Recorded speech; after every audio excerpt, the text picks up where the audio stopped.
नमस्कार। मैं पांडे विजय कुमार और साथ में हमारे मिशन 50 आईएएस के डायरेक्टर आ, आनंद आचार्य जी। हम लोग एक बार फिर उपस्थित हुए हैं मुख्य परीक्षा को लेकर, जो कि मार्च में प्रस्तावित है, होनी है परीक्षा। उसी को लेकर के हम लोग चर्चा करने के लिए उपस्थित हुए हैं। खास करके आज हम लोग हमारे चर्चा का विषय होगा ज्योग्राफी पार्ट, जीएस का और इकोनॉमिक्स। दरअसल बार बार बच्चे सवाल भी ये भी कर रहे हैं कि मुख्य परीक्षा की रणनीति क्या हो, कैसे हम तैयारी करें। जो खास करके जो लोग परीक्षा में मतलब परीक्षा के बाद जो पहली बार अपीयर हो रहे हैं, खासकर उनके सामने ये बड़ी समस्या आती है कि कैसे हम मुख्य परीक्षा की तैयारी करें कम समय में और अच्छे से, ताकि हम सफल हो सकें। तो इसी को ध्यान में रखते हुए हम लोगों ने एक कड़ी आरंभ की है। आज इसकी पहली कड़ी जीएस पेपर के सेकंड पेपर को लेकर के, तो उसी को ध्यान में रखते हुए आज ज्योग्राफी, और चूँकि आनंद सर ज्योग्राफी के एक्सपर्ट हैं, तो हम लोग इकोनॉमिक्स और ज्योग्राफी दोनों पार्ट को लेकर आज कवर करेंगे और जानने की कोशिश करेंगे कि परीक्षा में जो सवाल, उन सवालों को भी जानने की कोशिश करेंगे किस तरह से सवाल पूछे गए हैं और उन सवालों का सही उत्तर हम कैसे दे सकते हैं। इसी पर हम आज चर्चा करेंगे। तो सर कुछ इसके बारे में जो संभावनाएं व्यक्त की जा रही हैं बच्चों को में क्या क्या दिक्कतें आ रही हैं, उस पर ज़रा एक बार दृष्टि डालिए। जैसे सबसे पहले तो हम इस बात की चर्चा करना चाह रहे हैं कि जीएस पेपर आज काफ़ी महत्वपूर्ण हो चुका है। जो 1020 नंबर में फाइनल सिलेक्शन है, 1020 में 120 में स्पेशली जो इंटरव्यू है, और 900 में 600 नंबर का जीएस ही है। तो आप सोच सकते हैं कि 1020 में 6 नंबर यानी 60% जीएस की मूल्यांकन है। और 60% में भी जो 2 पेपर आता है, खास करके GS first paper, GS second paper. और जीएस सेकंड पेपर एक ऐसा खंड है जो काफ़ी उपयोगी है। कहने को तो बहुत सा विद्यार्थी उन सवालों को उत्तर देते हैं, लेकिन कहीं ना कहीं क्वालिटी में अंतर होने के कारण उसे बेहतर मार्किंग उनको नहीं दिख पाती है। और यही वजह है कि लोग तो कहते हैं कि सेकंड पेपर फर्स्ट पेपर के तुलना में ज़्यादा बेहतर आया, क्योंकि फर्स्ट पेपर में स्टैटिक्स था, तो कुछ लोग साइंस ये मैथमेटिक्स बैकग्राउंड के थे तो उन्होंने उत्तर दिया, कई लोग उत्तर नहीं दे पाए। सेकंड पेपर उन्होंने उत्तर दिया, लेकिन अब देखेंगे मार्किंग उसमें ज़्यादा बेहतर नहीं आ पाई। तो बेहतर नहीं आ पाने का महत्वपूर्ण कारण क्या रहा? क्योंकि जो एग्जामिनर आपसे क्वेश्चन में आंसर की अपेक्षा कर रहा, वो आपके उत्तर में कहीं कहीं नहीं दिख पा रहा। और यही नहीं दिख पाने का कई कारण है। तो कई कारण है, तो उसी चीज़ को प्रीवियस क्वेश्चन को लेके आज जैसे आप लोगों ने पहल किया है, और हम लोग, हमें संस्थान भी पहल किया, हमारे अधिकारी लोग भी, हमारे साथ जो विशेषज्ञ टीम भी है, वो लोग पहल जो की है कि भाई एक समान सा रूपरेखा आप लोग को बताने का प्रयास करें। तो चलिए आज सबसे पहले हम लोग सेकंड पेपर का यूनिट सेकंड, जो इंडियन ज्योग्राफी एंड इकोनॉमिक्स का है, जिसमें 4 सवाल आते हैं, उसमें 3 सवाल लिखने होते हैं। तो प्राय तो देखने को मिलता कि 4 सवाल में 2 सवाल ज्योग्राफी के हैं और 2 सवाल इकोनॉमिक्स के हैं। लेकिन विगत कुछ वर्षों का ट्रेंड को देखेंगे, खासकर कमीशन के ट्रेंड को देखेंगे, तो आपको लगेगा कि 4 में चारों सवाल कहीं ना कहीं घुमा फिरा के इकोनॉमिक्स के साथ ही जोड़ करके पूछा जा रहा। तो हम लोग इस चीज़ को सबसे पहले हम लोग बताना चाहेंगे कि इसके लिए मटेरियल क्या हो। तो मटेरियल देखिए, कोई भी एक स्तरीय पुस्तकों को आप ले सकते हैं। जो सिलेबस है उस पर आधारित कई मैगजीन आ चुके हैं, कई किताबें आ चुकी हैं। उस किताबों को ज़रूर आप देख लें, एक बार अध्ययन कर लें। केवल वही चीज़ नहीं होगा, इसके अलावा जो उसके साथ जो करेंट, चूँकि डेवलपिंग सब्जेक्ट है, ज्योग्राफी का जो खंड भी है, चाहे इकोनॉमिक्स का भी खंड भी है, दोनों डेवलपिंग खंड है, उसके आंकड़ों को ले लें, जो मैगजीन के रूप में उपलब्ध होता है। भारत सरकार का बजट है, आर्थिक समीक्षा है, और जो खासकर मंत्रालय का जो विकास रिपोर्ट आता है, पीआईबी का रिपोर्ट आता है, उनको ले करके एक जगह करीब करीब आप लिख लें।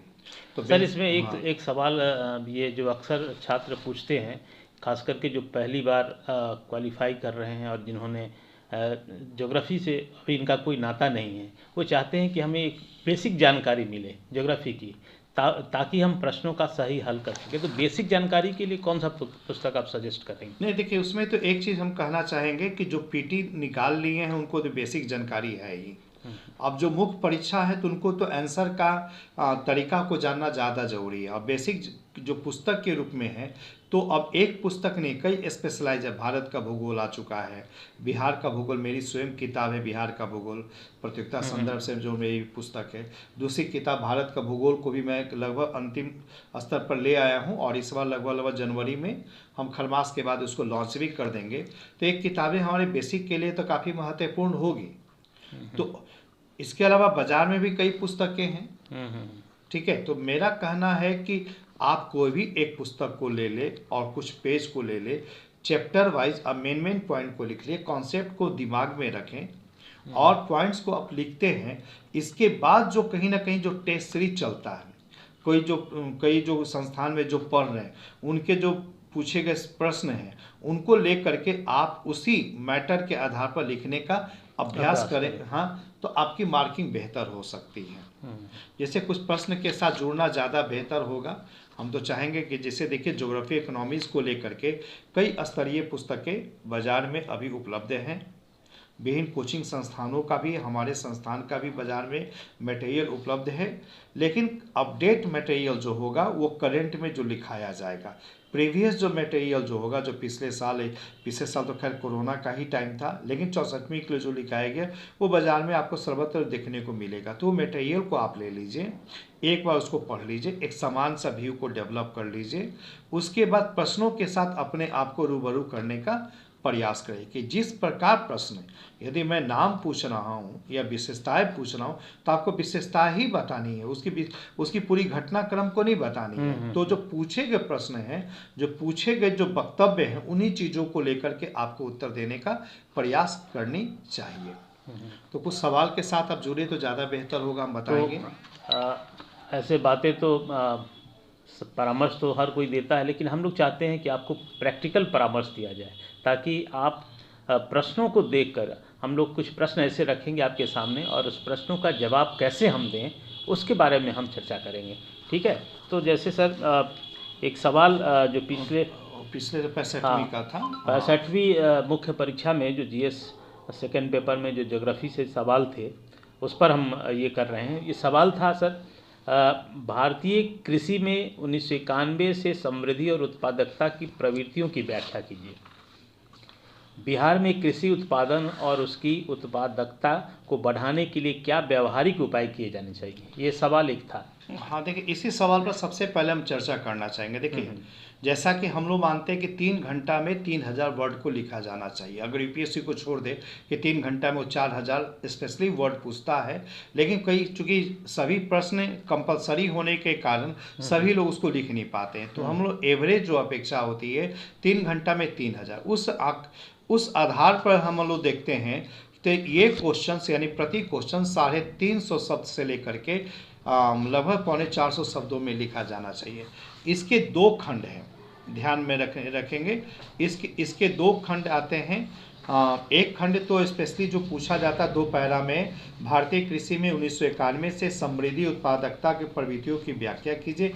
एक खंड में तो ये आया, जबकि जस्ट दूसरे खंड में सवाल आएंगे बिहार में कृषि उत्पादन और उसकी उत्पादकता को बढ़ाने के लिए क्या व्यावहारिक उपाय किए जाने चाहिए। तो इसमें इंट्रो तो बेसिकली 2 ही लाइन का इंट्रो होगा कि आज कृषि भारतीय अर्थव्यवस्था का महत्वपूर्ण आधार हो चुका है और यह रोजगार के दृष्टिकोण से, कच्चे माल के दृष्टिकोण से, अंतर्राष्ट्रीय बाजार में निर्यात के दृष्टिकोण से ये काफ़ी महत्वपूर्ण है और वर्तमान सरकार इस पर काफ़ी ज़्यादा ध्यान दे रही है। यद्यपि ध्यान 1947 के बाद से ही हुई है, लेकिन सने सने इस पर प्रयास ज़्यादा हुए हैं और इसके परिणाम भी ज़्यादा हैं। तो देखिए, एक तरह से तो हम लोग कहते हैं कि कृषि को लेकर अगर आगे बढ़ेंगे तो हरित क्रांति के पहले तक तो कृषि पर बहुत ज़्यादा फोकस नहीं था, लेकिन जब हरित क्रांति के बाद का फोकस जब आया तो कहीं ना कहीं इस पर ज़्यादा ध्यान भी आया है। हरित क्रांति के बाद का, तो हरित क्रांति से लेकर 1991 तक की स्थिति को देखना होगा और 1991 के बाद की स्थिति पर अभी है कि उसके बाद सरकार का ट्रेंड क्या हुआ। तो ध्यान में रखेंगे कि 1991 के बाद में हमने क्या किया, यानी द्वितीय हरित क्रांति की दौर शुरू हुई और द्वितीय हरित क्रांति के बाद ही कहीं ना कहीं इस पर हम लोग फोकस ज़्यादा किए हैं। तो द्वितीय हरित क्रांति में क्या हुआ, इस चीज़ को देखने हैं कि चूंकि प्रथम हरित क्रांति का संबंध कहीं ना कहीं तकनीकी पक्षों से था, वही द्वितीय हरित क्रांति का जो ध्यान जो था वो स्पेशली जो संस्थागत कारकों के साथ था। तो संस्थागत कारकों में जो खासकर ध्यान जो आया, ये जो खास करके हम लोग कहते हैं भंडारण को लेकर के, वित्त को लेकर के, बीमा को लेकर के, ऋण को लेकर के, और खास करके सरकार की भूमिका को लेकर के उस पर फोकसिंग ज़्यादा आया है। तो वो प्रवृत्तियाँ को एक दिखाना होगा कि 1991 से लेकर अब तक क्या स्थिति है। और इसी का दूसरा खंड जो सवाल है, वो दूसरा खंड सवाल स्पेशली जो सवाल था बिहार में कृषि उत्पादन उत्पादकता बढ़ाने के लिए। जैसे देखिए बिहार का कृषि रोड मैप जो है, अगर तीनों को अगर आप पढ़ लेते हैं तो निश्चित तौर पर वो बड़ा ही एक आइडियल रूप है जो बिहार में कृषि को एज ए जो जीवन निर्वाह मूलक कृषि है उसको और ज़्यादा बढ़ाने के लिए जो प्रयास हुआ, व्यवसाय करने के लिए प्रयास हो, वो टोटल पॉइंट्स को अगर आप लिखते हैं तो कहीं ना कहीं मार्किंग बहुत बेहतर हो सकती है। पहले क्वेश्चन में ये हम सुझाव देना चाहेंगे। चलिए अब अगले कुछ सवाल की तरफ बढ़ते हैं। दूसरा एक उदाहरण लेते हैं सवाल का, इसी में जो 65वीं में जो पूछे गए थे मुख्य परीक्षा में, वही सवाल है कि भारत में आर्थिक सुधारों के बाद के काल में आर्थिक नियोजन की प्रासंगिकता की विवेचना कीजिए। इस संदर्भ में समझाइए कि किस प्रकार राज्य और बाजार देश के आर्थिक विकास में एक सकारात्मक भूमिका निर्वाह कर सकते हैं। देखिए यहाँ तो सबसे पहले इस पे भी देखेंगे, प्रश्न का दो भाग है। एक तो सबसे पहले सवाल है आर्थिक सुधार। आर्थिक सुधार कब हुआ था? 1991 में। 1991 के बाद से जो नियोजन है, जो प्लानिंग सेक्शन है, उसकी प्रासंगिकता को समझाना। तो एक पॉइंट्स तो यहाँ पर ये आ जाएगा कि प्लानिंग क्या 1991 से लेकर अब तक अगर आप देखेंगे प्लानिंग कंटिन्यू हुआ है, क्योंकि योजना आयोग ने जो प्लानिंग किया, इसका नीति आयोग ने प्लानिंग किया, तो उन चीज़ों को लेकर के आपको फोकस कराना ही होगा। इसके बाद का जो सवाल जो आता है कि राज और बाजार, जो यहाँ देखिए दो मुद्दे हैं खास करके देखिएगा। पूरी अर्थव्यवस्था का स्वरूप जो दो माना जाता है, एक बाजार आधारित है और दूसरा सरकार केंद्रित है। तो यहाँ दोनों पक्षों पर ध्यान देना है कि सरकार किस रूप में इसमें दिखा रहा है और बाजार को किस रूप में, बाजार भी किस रूप में। क्योंकि हमारी अर्थव्यवस्था मिश्रित अर्थव्यवस्था है, इसीलिए सरकार के भी कुछ कुछ मुद्दे पर भूमिका जो रखी गई है और कुछ कुछ मुद्दे पर जो है वो आपको बाजार की भी भूमिका रखी गई है। और कहीं ना कहीं हम लोग देखते हैं कि 1991 से पहले भी अगर आप लगभग ऑलमोस्ट 55% के आसपास देखेंगे अर्थव्यवस्था पर, निजी क्षेत्रों का एक अच्छा खासा प्रभाव था, लेकिन अब 60% से ज़्यादा हो गया 1991 के बाद से। तो धीरे धीरे बाजार पर आधारित ज़्यादा, चूँकि डिमांड यानी बाजार एक ऐसा फैक्टर है जो कहीं ना कहीं प्रोडक्शन को भी, बेहतर प्रोडक्शन को भी एक प्रेरित करता है, और जिसके लिए जो किसान, उसके लिए जो उत्पादक वर्ग है वो प्रयास कर रहे हैं ताकि कि हमारे लिए हमारा जो उत्पादन है वो ज़्यादा से ज़्यादा बाजारों में बिके।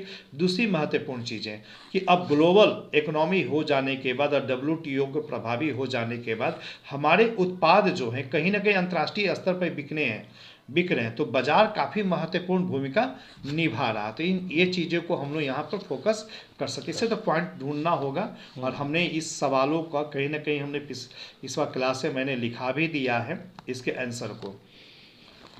ठीक है, तीसरे सवाल की ओर जाते हैं। एक और सवाल लेते हैं। सूक्ष्म, लघु एवं मध्यम उपक्रमों की नई परिभाषा बताइए। भारत में औद्योगिक वृद्धि की गति को तीव्र करने और आत्मनिर्भर भारत अभियान की सफलता को सुनिश्चित करने में इन उपक्रमों की भूमिका का आलोचनात्मक मूल्यांकन कीजिए। देखिए सबसे पहले इस सवाल पर अगर हम लोग देखते हैं तो यहाँ इस बात से फोकस करना होगा कि इसके भी दो चीज़ें आ रहे हैं। एक चीज़ें तो है कि लघु मतलब MSME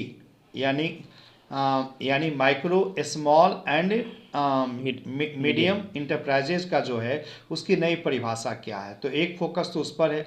दूसरा फोकस जो है औद्योगिक वृद्धि को आगे बढ़ाने के लिए, ठीक है, इनकी भूमिका को लेकर के मूल्यांकन करना है। तो देखिए सवाल एक का ही दो खंड को दे दिया गया। तो सबसे पहले हम लोग देखते हैं कि कोरोना काल में MSE को परिभाषा को और ज़्यादा व्यावहारिक बनाने का प्रयास हुआ। खास करके मई महीने के समय जो आत्मनिर्भर पैकेज योजना जो प्रारंभ की गई थी, उसमें जो जो एमएससी की जो नई परिभाषा हुई थी, सर्विस सेक्टर पहले अलग था उसका क्राइटेरिया, और जो खासकर प्रोडक्शन का जो क्राइटेरिया था वो बिल्कुल अलग रखा गया था। लेकिन अब दोनों को मिक्स कर दिया गया, दोनों को मिक्स करके अब दो क्राइटेरिया के आधार पर एक इन्वेस्टमेंट ग्राउंड पर भी दिया गया है और दूसरा टर्नओवर पर भी दिया गया। तो जैसे मोटे तौर पर हमारे पास जो आंकड़ा है वो माइक्रो लेवल पर दिया गया कि ऐसे जो 1 करोड़ तक जिसका इन्वेस्टमेंट हो वो माइक्रो में आएंगे, लेकिन इसका टर्नओवर लगभग 5 करोड़ तक होना चाहिए था, शुरुआत से 5 करोड़ तक।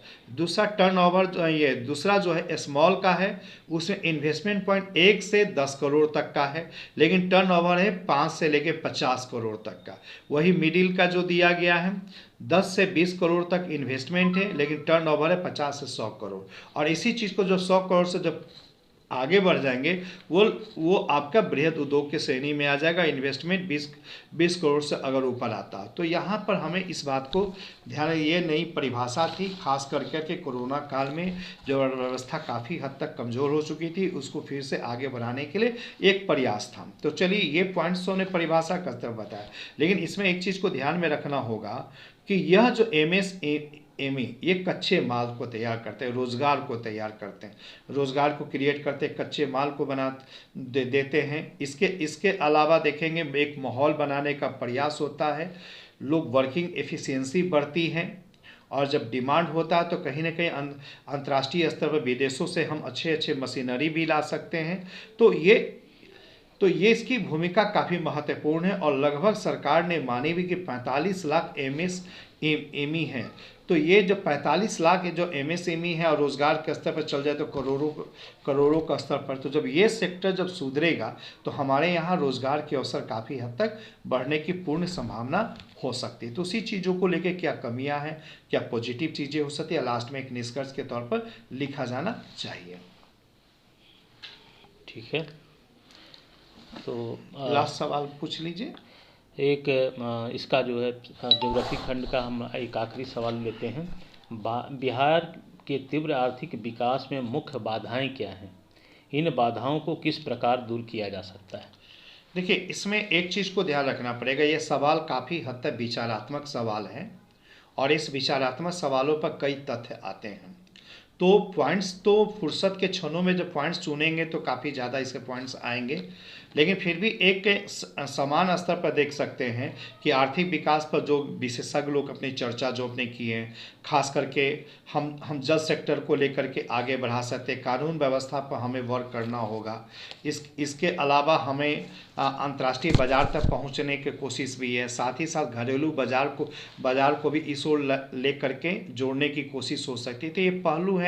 इसके अलावा जो इंडस्ट्री को लेकर के डेवलपमेंट को है, तो हम मैन पर आधारित इंडस्ट्री जो खास करके सॉफ्टवेयर को लेकर के, इसके अलावा हम लोग कैसे खनिज आधारित भी है जो सीमित है, जल आधारित भी कर सकते हैं जिसमें कि मखाना, मछली, ये जल विद्युत, ये चीज़ें, जल परिवहन, इसको भी रोज़गार के अवसर के रूप में ले सकते हैं तीव्र आर्थिक विकास के रूप में। इसके अलावा हम लोग कर सकते हैं कृषि एग्रो बेस्ड इंडस्ट्री। तो संभावनाएं तो काफ़ी ज़्यादा है, लेकिन अब इसी पर है कि पॉइंट्स बाय पॉइंट करके लिखना है, और दो सेक्टर की जो चीज़ें थी और सरकार इस पर क्या निष्कर्ष ली है और क्या काम करी, उन पहलुओं पर भी विचार करना काफ़ी ज़रूरी होगा। चलिए, तो आपने देखा कि किस तरह से सवाल आते हैं और सवाल का जवाब हम कैसे लिख सकते हैं। लेकिन एक चीज़ और हम इस पर जोड़ना चाहेंगे कि अक्सर देखने में आता है कि एग्ज़ाम के समय, खास करके जब सवाल आपके सामने होता है तो आप सवाल को ठीक से पढ़ते नहीं हैं। अब इससे कारण क्या होता है कि जो चीज़ वो पूछ रहा है वो गौण हो जाता है, और जो चीज़ नहीं पूछा जा रहा है वही ज़्यादा लिखा जाता है। तो इस पर बिल्कुल ध्यान देने की जरूरत है। उसमें एक चीज़ होता है कि चूँकि परीक्षा भवन का कैसा माहौल होता है, कहीं न कहीं प्रेशर, और प्रेशर से गलतियाँ उनसे भी होती है, हम लोग से भी कभी कभी हुई है और होती भी रही है। तो इसमें है कि जो प्रेशर को पर कितना ज़्यादा प्रभावित होता है, वो व्यक्ति विचलन अगर आप लाएंगे तो ज़्यादा डिस्टर्ब होंगे, और विचलन कम से कम लाए वही आपकी सफलता का आधार हो सकता है। तो चलिए, आज हम इस वीडियो को हम लोग यहीं पर आज समाप्त करें। तो उम्मीद करते हैं कि आप लोगों को इससे कुछ फ़ायदा हुआ होगा। तो अपना कमेंट और ये ज़रूर लाइक भेजिए, ताकि हम लोग इसको और अच्छे से बेहतरीन तरीके से आपको समझा सकें। और जो हमारे दूर बैठे जो छात्र हैं, जो किसी कारणवश पटना आकर या आसपास आकर नहीं अध्ययन करते हैं, क्लासरूम में नहीं अध्ययन कर पा सकते हैं, तो उन लोगों को जो है इससे काफ़ी कुछ फ़ायदा मिलेगा। मेरी ऐसा आशा है हम सबों की, और हमारा ये प्रयास जारी रहेगा। धन्यवाद। चलिए, नया साल मुबारक हो। आप सबों को हैप्पी न्यू ईयर।